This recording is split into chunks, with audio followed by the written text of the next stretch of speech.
নমস্কার বন্ধুরা, আমার ছোট্ট চ্যানেলে আপনাদের সবাইকে স্বাগত জানাই। বন্ধুরা, আজকে ফুলকপি আর আটা দিয়ে খুব সুন্দর মজাদার একটা স্ন্যাক্স রেসিপি আপনাদের সঙ্গে শেয়ার করছি। ঝটপট কিন্তু এই রেসিপিটা বানিয়ে নেওয়া যায়। আর ভিতরটা দেখুন কত সুন্দর পুরে বড়া। সকাল কিংবা বিকেলের স্ন্যাক্স হিসেবে আপনারা এই টিফিন রেসিপিটা বানিয়ে নিতে পারবেন। একদম ঘরোয়া উপকরণ দিয়ে কিন্তু এই মজাদার স্ন্যাক্স রেসিপি হয়ে যায় বন্ধুরা। তো বন্ধুরা, প্রথমে আমি একটা পাত্রে নিয়ে নিচ্ছি এখানে 2 কাপ আটা। আটা আর ফুলকপি দিয়ে ঝটপট কিন্তু বানিয়ে নিতে পারবেন এই সহজ রেসিপিটা।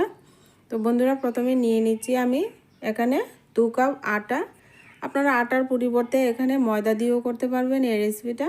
এখানে পরিমাণ মতো লবণ আর একটু জোয়ান আর একটু কালো জিরে মিশিয়ে দিয়ে দিলাম। আর দিয়ে দিচ্ছি একটুখানি চিনি।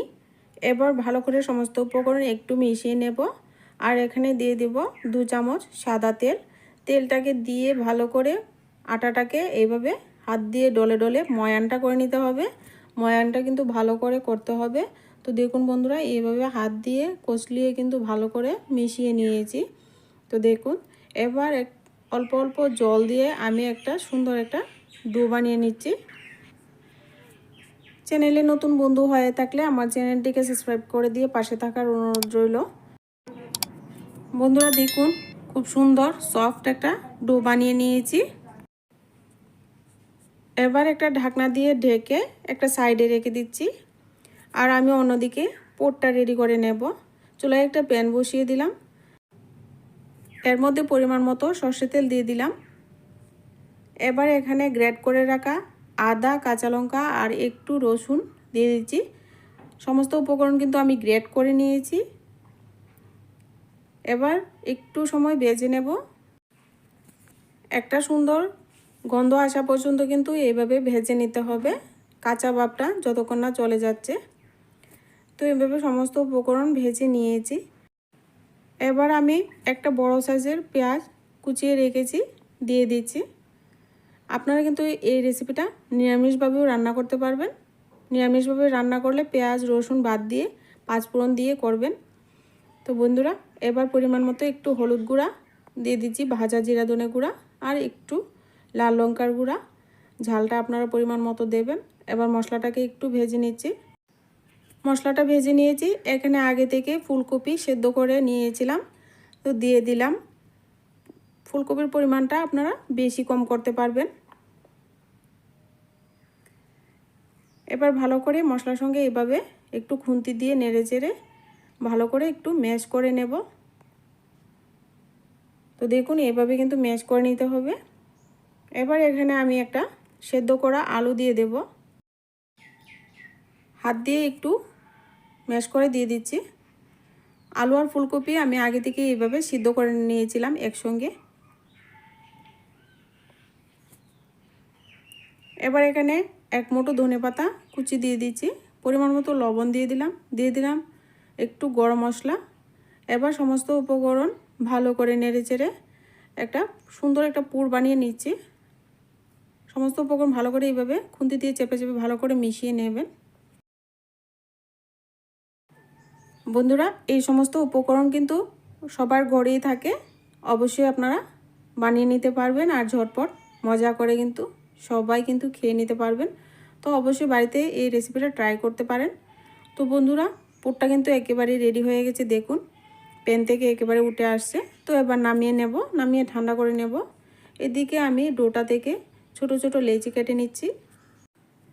আমি এখানে আটা দিয়ে করছি, আপনারা কিন্তু ময়দা বা আটা ময়দা সব কিছু মিলিয়ে কিন্তু করতে পারেন। তো খুব সুস্বাদু এই রেসিপিটা অবশ্যই বাড়িতে ট্রাই করবেন। ভিডিও ভালো লাগলে ভিডিওতে লাইক করবেন, কমেন্ট করবেন, চ্যানেলটিকে সাবস্ক্রাইব করবেন। তো লেচিটাকে ভালো করে এভাবে হাতের মধ্যে বল বানিয়ে নিয়ে এবার একটু বাটির আকারে করে নিতে হবে, যাতে করে পুরটা সুন্দর করে ভিতরে দেওয়া যায়। তো এইভাবে একটু বাটি করে নিয়েছি। এবার আমি পরিমাণ মতো পুর দিয়ে দিচ্ছি। তো পুরটা যেন এত বেশি না দিয়ে দেন। তো প্রথমে কিন্তু এইভাবে একটু চেপে চেপে পুরটা দিয়ে, তো আমার হাতের দিকে লক্ষ্য করে আপনারা এইভাবে কিন্তু বানিয়ে নেবেন। তো দেখুন, খুব সুন্দর করে কিন্তু ভালো করে সিল করে দিতে হবে। তো এইভাবে হয়ে গেছে আমার একটা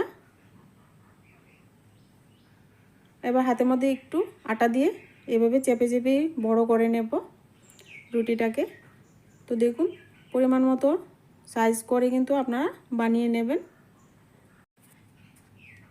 একটা কিন্তু বানানো হয়ে গেছে, এবার আরেকটা বানিয়ে আপনাদেরকে দেখিয়ে দিচ্ছি।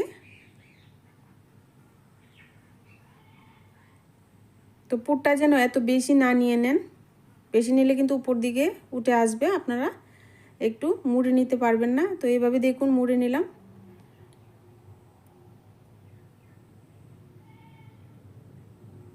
আপনারা দেখে কিন্তু বুঝে নেবেন যে কীভাবে করছি বন্ধুরা। তো এইভাবে ভালো করে সিল করে দিয়ে আরেকটা আমি স্ন্যাক্স কিন্তু তৈরি করে নিলাম। এইভাবে সমস্ত টিফিনগুলি বানিয়ে নিয়ে এবার সাদা তেল দিয়ে কিন্তু ভেজে নেব।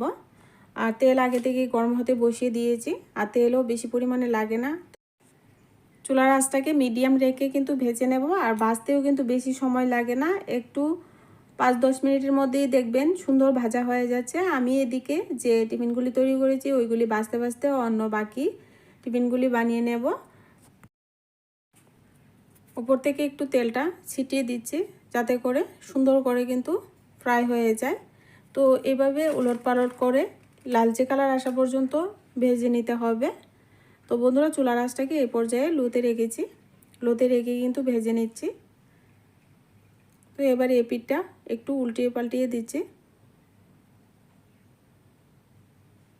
খুব সুন্দর হয় খেতে বন্ধুরা, আপনারা ঝটপট কিন্তু বানিয়ে নিতে পারবেন।